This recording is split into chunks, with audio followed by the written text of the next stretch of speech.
Hello and welcome to this Evaluate webinar on how can CDMOs succeed in 2024 and beyond. My name is Amanda Miklas. I'm a senior manager with Sightline Evaluates Consulting and Analytics team, which is part of Norstella, and I'm your host for this session. Today, we will be reviewing the CDMO landscape with a particular focus on how the CDMO industry is handling shifting sands for their pharma and biotech clients, who are dealing with changing legislation, regulation, and a looming patent cliff.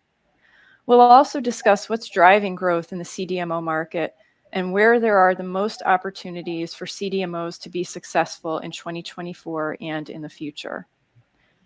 To bring their views to the discussion today, I'm happy to welcome Matt, Jenny, and Vince. If we could move to the next slide, please. Matt Hewitt is the VP and Technical Officer of Cell and Gene Therapy and Biologics at Charles River Laboratories. Jenny Guattari is the CDMO Sales Lead for North America at Pfizer Center One. And Vince Spur is Manager Solution Consulting at Norstella. Before we begin, there are a few housekeeping items I want to mention. The webinar should last for around 45 minutes, and it is being recorded, so we will share a link to that recording along with the slides that are discussed. Please do ask questions as we go throughout the session, and we'll try to answer as many of them as possible. If there are any we are unable to answer, we'll follow up with them later. You can ask questions directly through the platform via the Ask a Question section toward the bottom of your screen. If your question is for one of the speakers, please indicate this. Thank you. We're going to kick things off first with Vince Spur, who has recently examined CDMO trends data using Evaluate's new CDMO platform and has some analysis he'd like to share. So if we could move on to the next slide, Vince, I'll turn things over to you. Awesome. So looking at the data, you can see that the CDMO market is going to outpace pharma. You can see, obviously, as we start to focus more on more complex to manufacture molecules and we start thinking about how do we make sure we get our drugs to market, the CDMO industry is clearly a really important partner. Looking at the market size and looking at the market trends, you can see, not surprisingly, oncology is the fastest growing market with sales potentially up to 180 billion. Further highlighting the value of the CDMO market as well as the injectables. So you can see within the injectables markets, we're looking at 489 billion in potential sales, with oral coming second at 350 billion. So this then already highlights how important it is to make sure that you understand the opportunities coming your way when it comes to identifying the right type of opportunity as a CDMO, but then also thinking about the role that we play as a CDMO working with different pharma companies. So this really highlights the market landscape. As we move on to the next slide, looking at future volumes, you can see here the number of doses. So I've used the volume forecasting tool that we have within the CDMO platform, and you can see that, unsurprisingly, small molecules have the largest amount of doses to be manufactured with 9.5 billion. However, the small molecule market is growing at the slowest rate. You then compare that with cell and gene therapy, which is growing at a large rate at 27.3%. And in 2028, we're forecasting with 35,000 doses to be manufactured. In 2028, the forecast volume for recombinant antibodies is 32 million doses, with that market growing at 4%. Again, to highlight the earlier point around complex to manufacture molecules, there's a significant growth in demand in terms of drugs that are going through the pipeline, which then also means there's significant growth in demand to manufacture. As we go to the next slide, you can see here we've just pulled a viewpoint from our CDMO Intelligence platform. In here, you'll be able to see the level of growth by different technology areas, identify which drugs are growing or declining in terms of volume to be manufactured demand, as well as how that's going to translate over the forecast period. So underlying our own forecasting and financial expertise that we have within the Evaluate platform, we've been able to transform the data and move that from a pharma perspective, but then also look at that from what do the CDMOs really care about. So all in all, when you think about the markets, CDMOs are growing at a significant rate. the market size is increasing and it's outpacing its pharma partners. And there are obviously significant levels of growth when it comes down to the number of doses that are going to be required to manufacture. So the CDMO market is a very good place to be, and there are some significant opportunities in there. Thanks, Vince, for sharing that. One of the things that stands out that you discussed is the importance of understanding opportunities and that forecasting for CDMOs is unique. So can you discuss why forecasting for CDMOs is different than, for example, for pharmaceutical companies? Yeah, definitely. So when we work with the pharma companies and the biotechnology companies, it's they're very interested in the market by indication. So thinking about isolating where is my drug going to be positioned?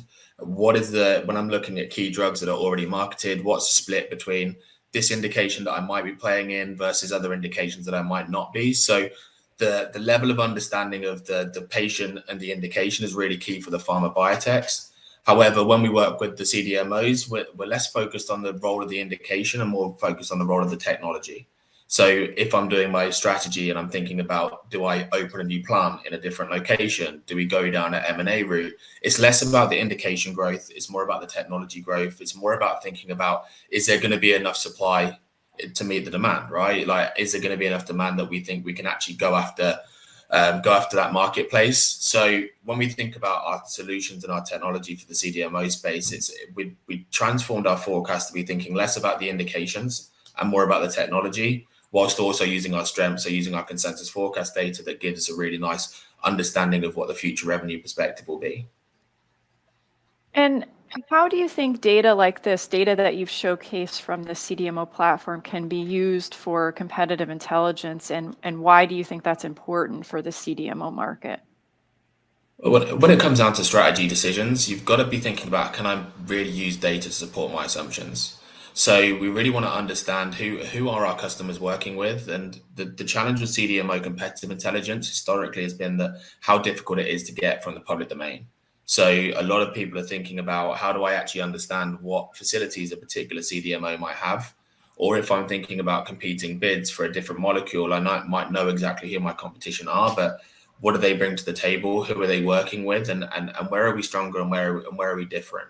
So then also thinking about the upcoming drugs that we might be pitching for and what the future volume might look like. So CDMO competitive intelligence has been significantly more challenging when you compare that to the pharma counterparts that are more used to using different data sets or going onto the clinical trial registries, going into different websites, PubMed, ESMOs, ASCOs, all of those major medical meetings where a lot of companies are very transparent about what they're doing and how they're doing it. Whereas when you think about the CDMO world, that's not as much the case. So we've had to get our team working very closely and very, very detailed when it comes down to understanding about what can we pull from the public domain to be able to help leverage the idea of who are they, what sites do they have, what facilities do they have, what types of technologies are they working on, are they a fit for us if we're looking at M&A, are they a direct competitor, what technologies do they mention they have at that site? Because that all then comes down into that one, new business development, but also thinking about our own internal strategy. Where is the market going to go, and how do we apply our solutions to the market? That makes sense. And question for you about key accounts, which I know is an important factor for CDMOs. Can you describe how this type of data might be used for CDMOs in doing their key accounts analysis? Yeah, key accounts is really important, right? We've got to think about, where are we playing, who are we playing with, and are we likely to win the next bid, and who are we going to be up against if there is another pitch? So thinking about volume forecasting, like understanding where the capacity might be internally and thinking about what capacity do we have, and then thinking about, well, what molecules fit within our key accounts that we could potentially pitch for. How can we actually get a real detailed understanding of, well, this drug, is it actually a fit for us because it might need a certain number of doses, a certain number of vials, or a certain number of kilograms of active substance? So all of that really plays a role, because I want to think about, what is the ultimate opportunity for us? So do we maybe have a shift, right? If there's a company that we've worked with historically for a large number of years on a certain number of molecules, but then their focus changes and their pipeline changes, and it might be that historically you look at clinical trial design and you see the endpoints and you see all the key details around the clinical trials, but you might not necessarily get that zoomed out perspective of, well, what is it, small molecules versus biologics? Are they going after cell and gene therapies, etc.? So does that really make me have to change my perspective or change my viewpoint on who my key accounts are going to be in the future? Is there might be a certain drop off of the type of technologies that I specialize in. So it really is giving an additional lens, because it might just be, it's no longer a case of just being able to say, yes, I can call up and work with this company.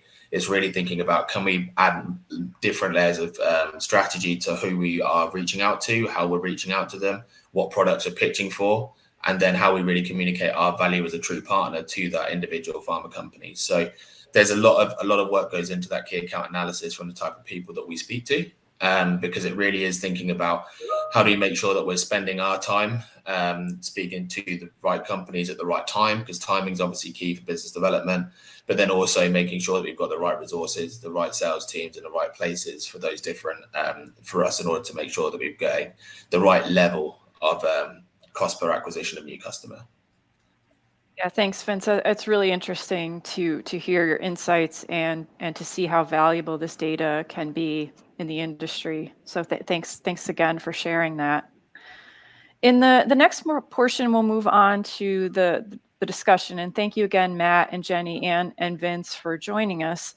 So one of the first things that I wanted to talk about was pressures that CDMOs face in the current market. One of the factors that we're all aware of is the fact that of the current difficulties facing biotech companies as they're trying to raise funding. Public markets have been difficult for companies to tap, and venture capitalists are being more selective of their investments in this post-COVID world that we're in.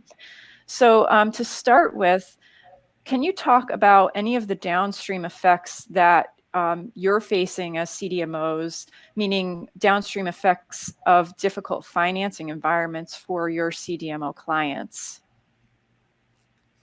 So Amanda, we're seeing that the venture capitalists are really looking for a business case, right, from the client. And what this means for a CDMO is that we have to work with the client partner kind of in a different way. So we have to make the work that we do, so that we use statements of work, really align with the workflow. So we're seeing a lot of our clients, as they pass a key clinical milestone, that funding is released, right? So if they finish their phase 2 clinical, perhaps additional data then or funds are released so that they can continue the work stream. So it's really tied a lot to milestones. To the milestones, and again, doing what you say you're going to do, right? So as the client meets those milestones. Sometimes we see even selecting a CDMO partner is helpful in raising funds, because that's a key part of getting their product to market. So some of the clients that we work with in earlier phases, as they start that selection earlier, sometimes that can influence their ability to secure funds.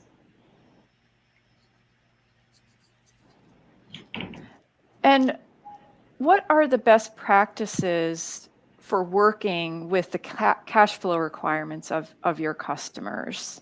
So having that understanding of their cash flow requirements, does that come into play? And are there any best practices along with that? Matt, do you want to start, or do you want me to Sure. start? I mean, I struggle with the funding question a little bit, because funding is always an issue. I don't know of many VCs that are in the business of funding companies that don't have differentiating technology. So I think what we're seeing right now is we're going back to what was the normal prior to COVID. So we talk about the new normal, and I hosted a panel on finance at the meeting on the Mesa, and we said, this is not the new normal, this is the old normal. The last 2 years have been an aberration. So I think the thing that has potentially hurt companies is that they were, in those 2 years, being given very large check sizes. And for small startups or mid-sized biotechs, typically funding rounds are meant to last 2 to 3 years. So as you increase the number, you're not necessarily increasing the time in which you have to spend that money. So what that means is there's more pressure to spend, and then generally that leads to potentially some loss in focus on the company. This led a lot of companies to build their own manufacturing facilities, which turn out to be quite expensive to run. The CapEx part to build them is quite cheap compared to running them. So now they're in a situation where they've now learned that CDMOs operate on high utilization, and that's how we run. So now they're selling those facilities, or they're spinning them out into their own CDMOs, which is contributing probably to Vince's data on why the CDMO market is growing faster than therapeutics. There's a bunch of other forces here at play, small molecule versus biologics versus advanced therapeutics, and the effects of the IRA as well as the market in general. The way that we work generally with clients, and I would just say that, a lot of these companies that are coming out now in CDMO are early stage. They're focused on clinical, but we have five or six, depending on how you count, actually, 5 in the US that have been approved this year in advanced therapeutics, with another 2 with PDUFA dates within the next several weeks. And they're for fairly large patient indications in SCD and beta thalassemia. So we're starting to see a lot more patients out there that with need. I think we're seeing that with the Beckman Corecti and the multiple myeloma space. So, we need to start shifting away from primarily a clinical stance on advanced therapeutics and commercial. At the same time, we can't get to commercial without early phase. So the way that we do this is we work as much as possible with our clients to decide what is most appropriate for their program at the phase that they're in. And I think the key word that we use a lot is phase appropriate. We don't necessarily want to saddle a phase 1 clinical trial with a bunch of additional tests or requirements that may be required for a late phase of commercial program. At the same time, we have to be able to charge market rate prices that are appropriate. We do consider creative deals like everybody else, but creative deals are generally not the standard in the field. CDMOs are, I think as Jennifer's pointing out, based on SOWs and more of a fee-for-service type of business. I think, as you say, Matt, it's about meeting the customer where they're at, right? So the roadmap is not the same for every customer that you work with. Mm-hmm. Thank you for that. Another pressure that we've seen on CDMOs is workforce recruitment and workforce retention. And maybe, Matt, I'll start with you because this is a topic that you and I have discussed. So what do you think are the key challenges associated with recruiting a knowledgeable labor workforce, and how has this affected CDMOs businesses? Right. Yeah. So if you look at several surveys, we essentially are a victim of our own success in CDMO or in the field in general within advanced therapeutics. And in several of these surveys, the top concern of businesses, including CDMOs, is funding. Of course, you have to have money to keep lights on, doors open, and pay people. But just under funding is access to a skilled workforce. And so this is a huge problem.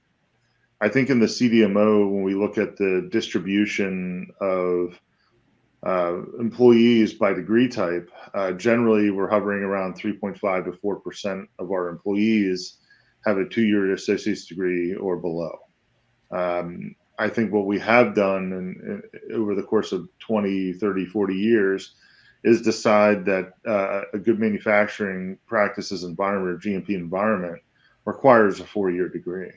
And that may have worked when we were able to, put stuff in biologics or put stuff in, using chemistry for small molecule where you're making metric tons of material in the case of small molecule, and then, hundreds of thousands of kilograms in biologics with the right scale, requiring very few people, to now in a system where we require a lot of people potentially to make a smaller number of doses.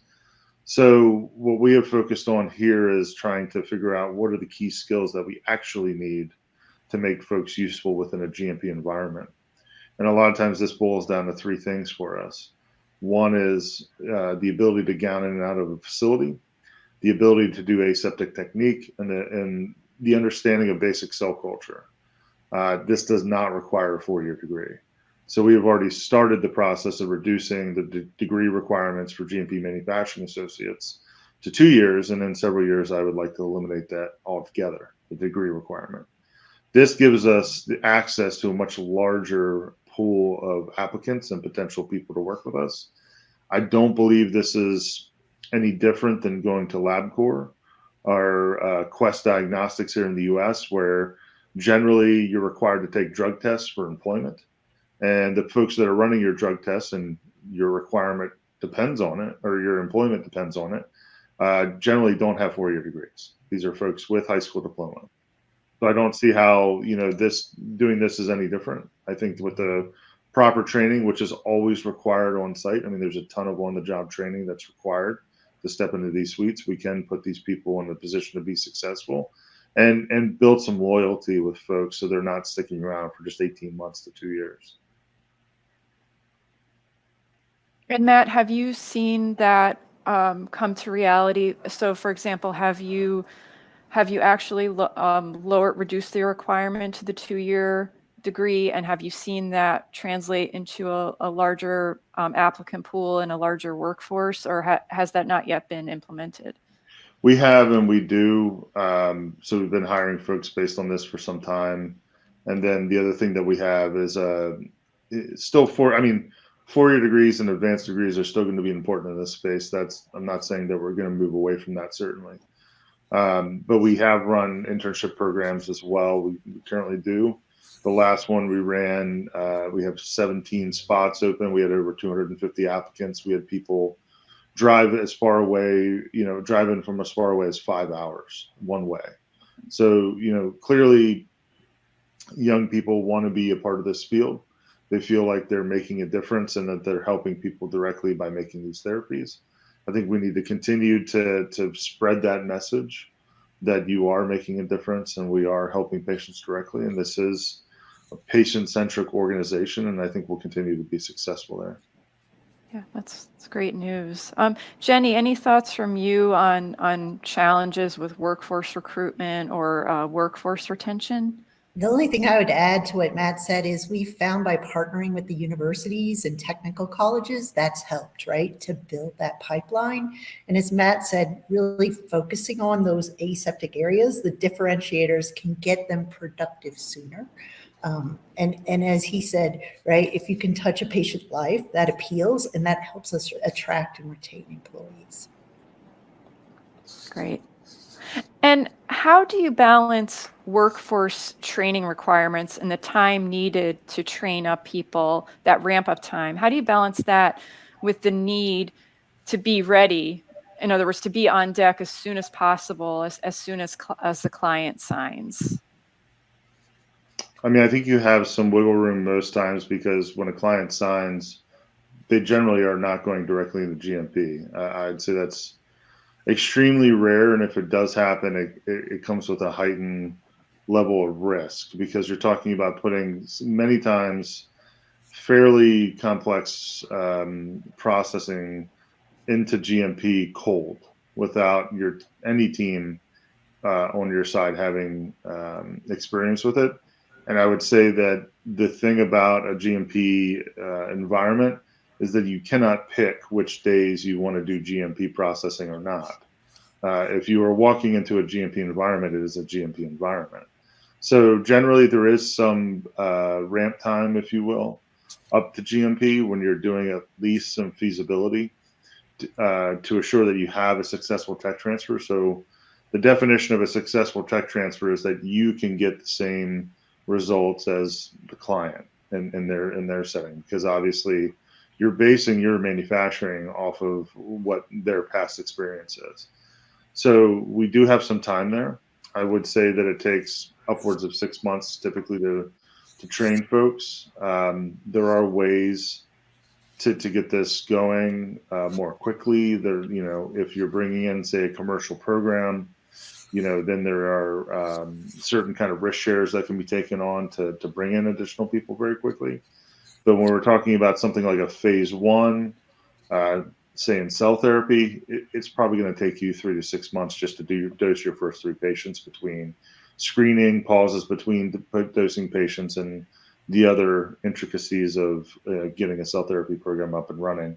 This is less so of an issue, I would say, in nucleic acid, viral vector, plasmid, other things, because those teams are more biologics type teams.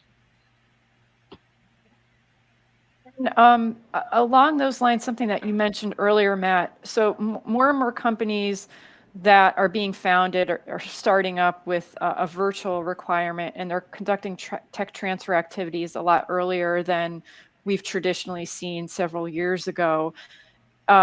Jenny or Matt, can you talk about the pressures that this puts on CDMOs, or what kinds of pressures this puts on CDMOs?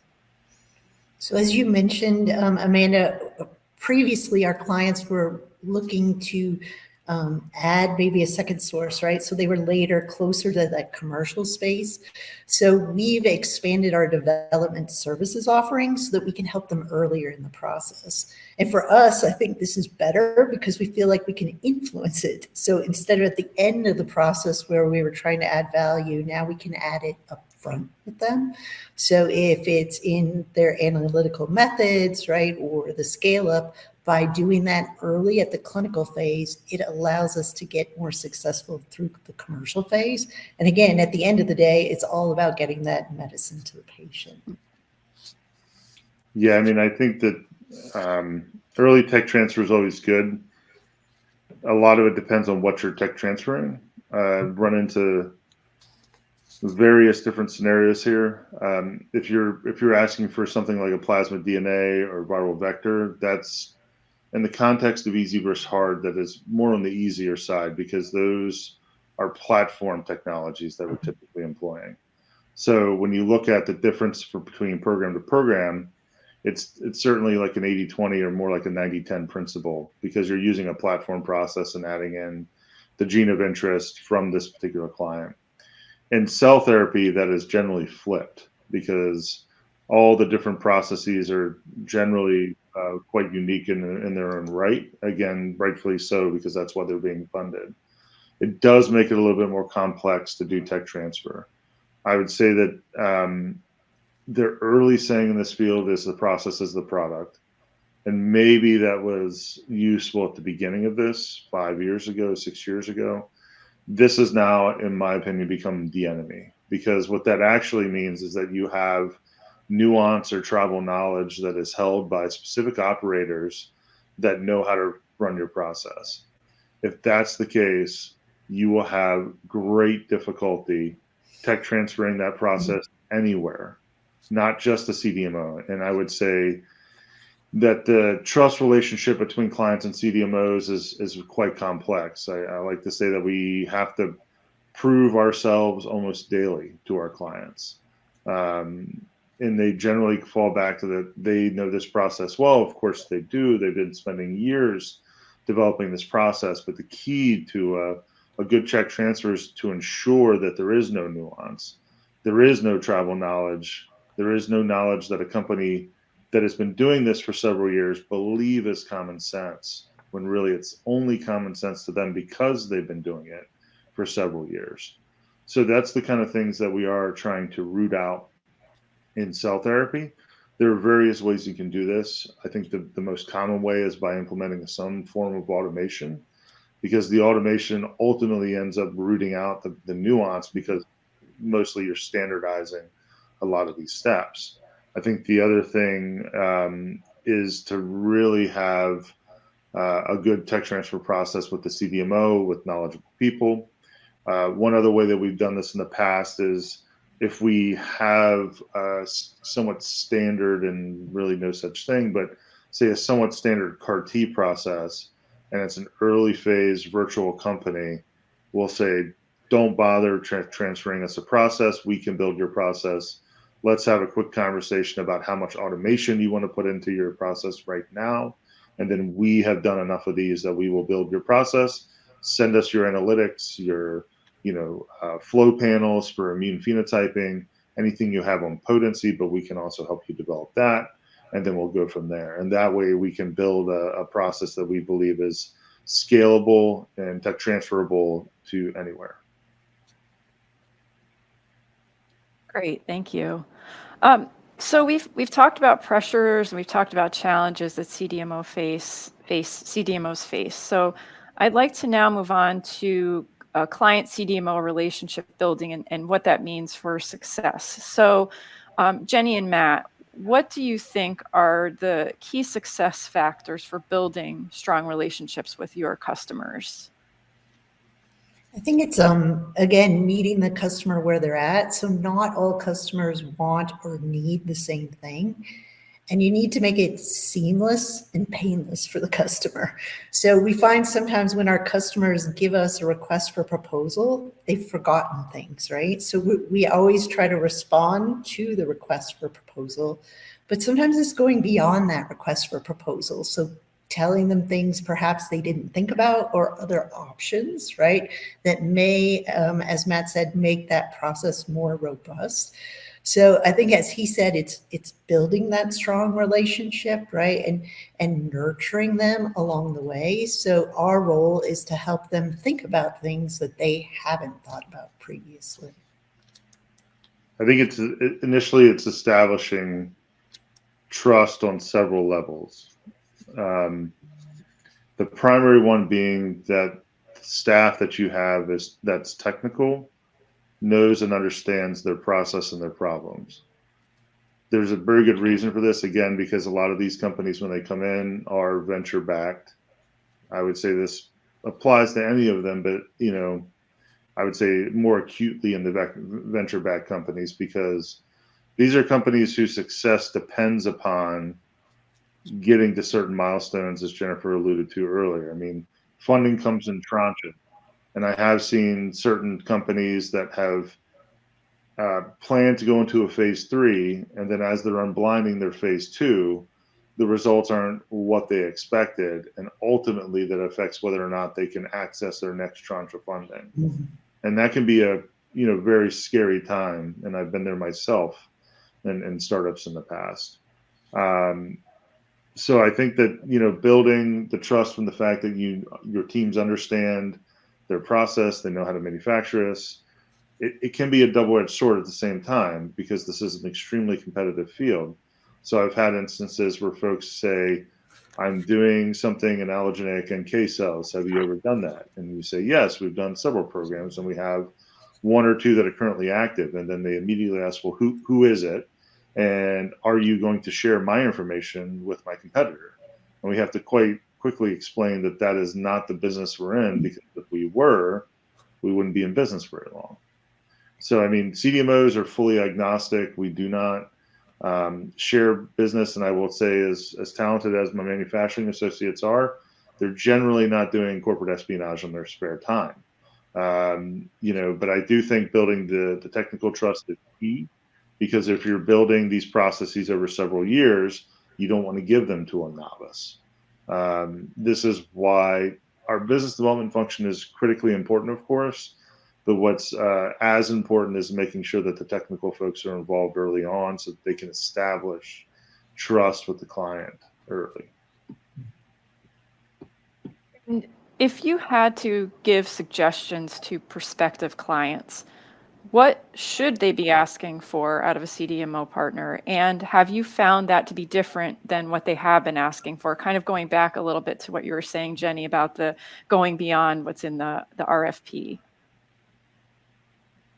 So I think they should be looking for, is it a capability match, as Matt said, right? Do they have demonstrated success in doing it?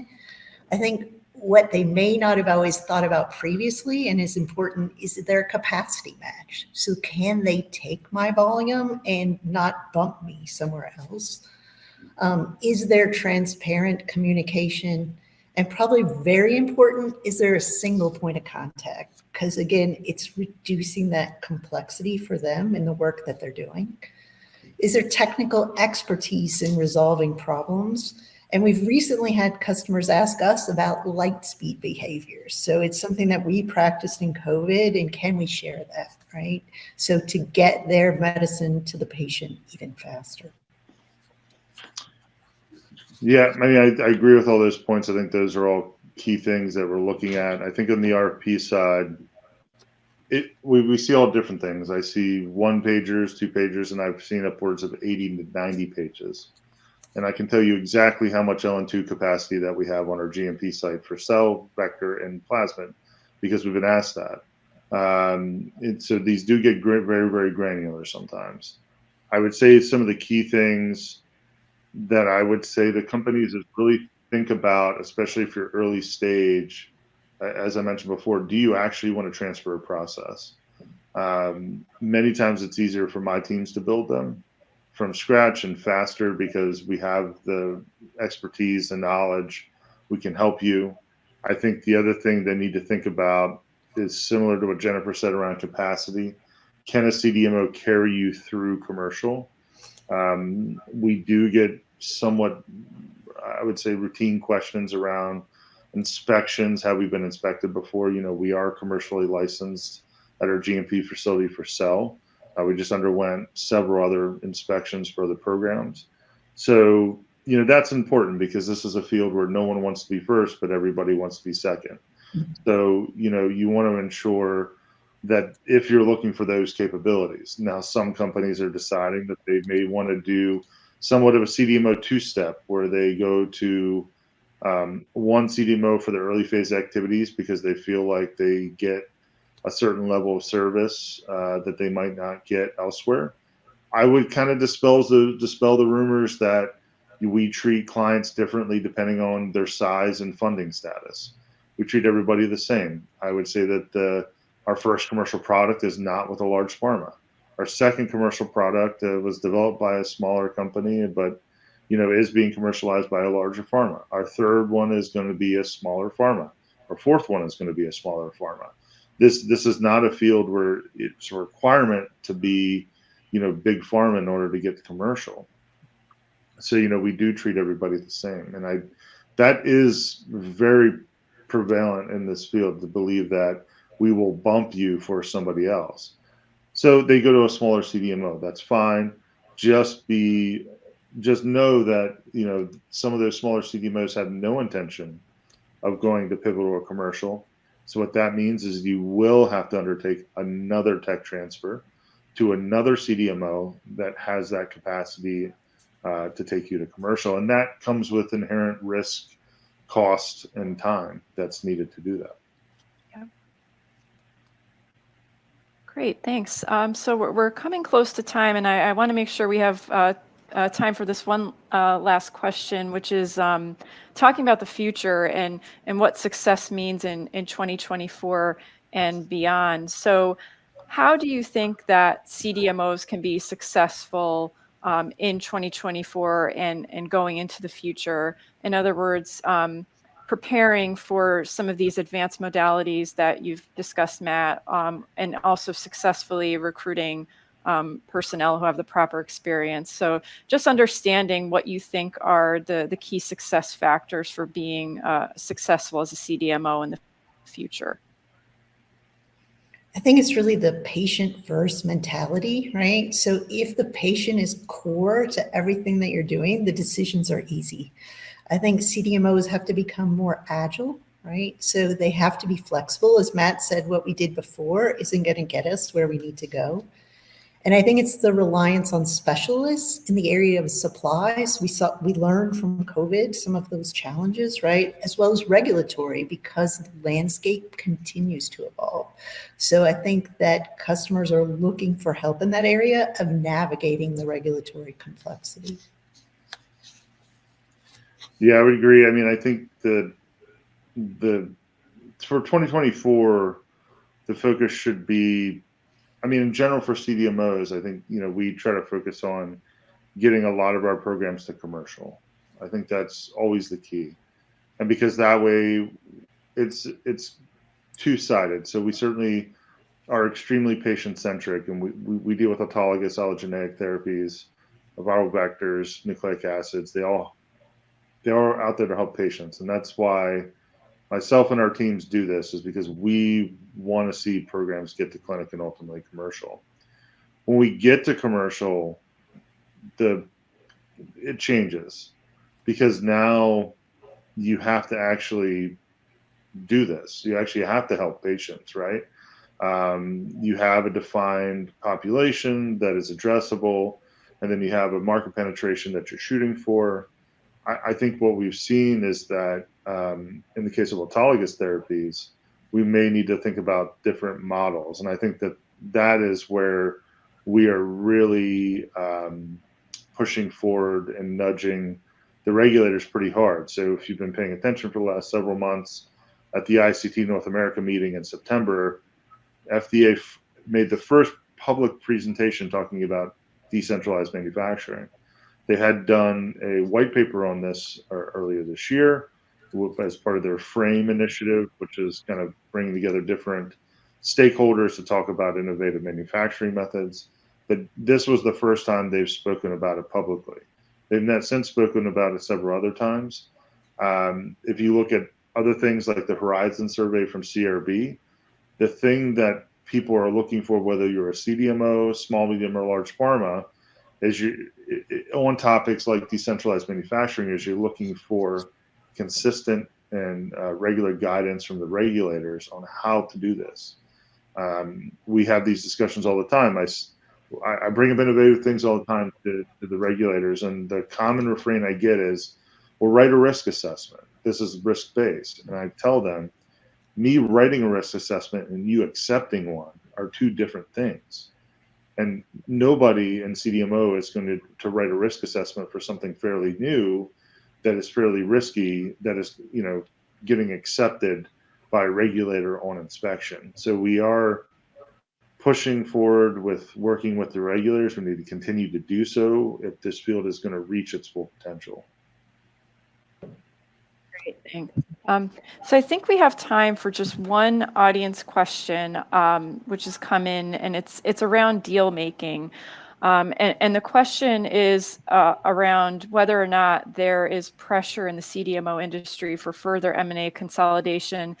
And I think this question comes up because we've seen some of the biggest M&As in the overall pharma industry in the past 4 or 5 years actually be M&As in the CDMO market, some billion-dollar deals. And in fact, just last week, there was an acquisition by Ajinomoto of Forge Biologics for $620 million. So Jenny and Matt, do you think we're going to see more consolidation among CDMOs, and what are the challenges there?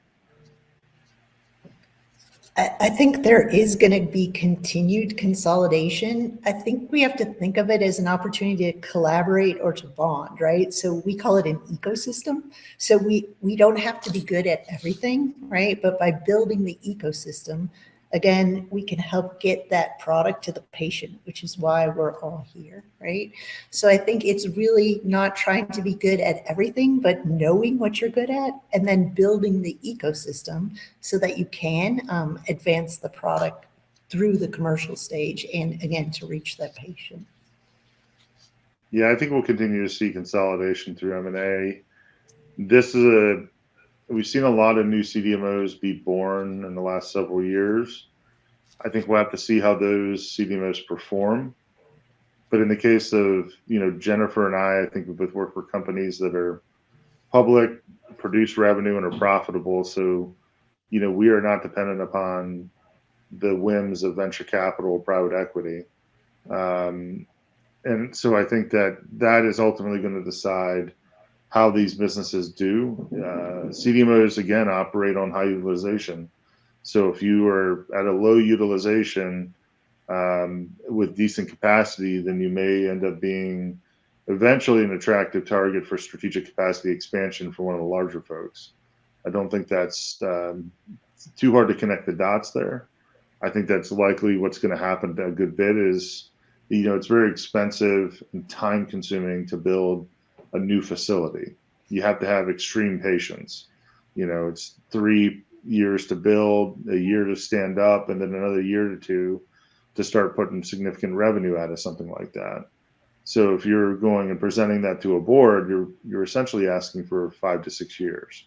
Or you could acquire something that has an existing book of business with decent utilization, but still good capacity. And, you've just cut essentially 4 years off of your timeline. Mm-hmm. So likely more deals to come. We'll be watching out. All right, well, that's all the time we've got for today. Thanks so much to Vince, Matt, and Jenny for sharing your insights on the CDMO market and providing for a really interesting discussion.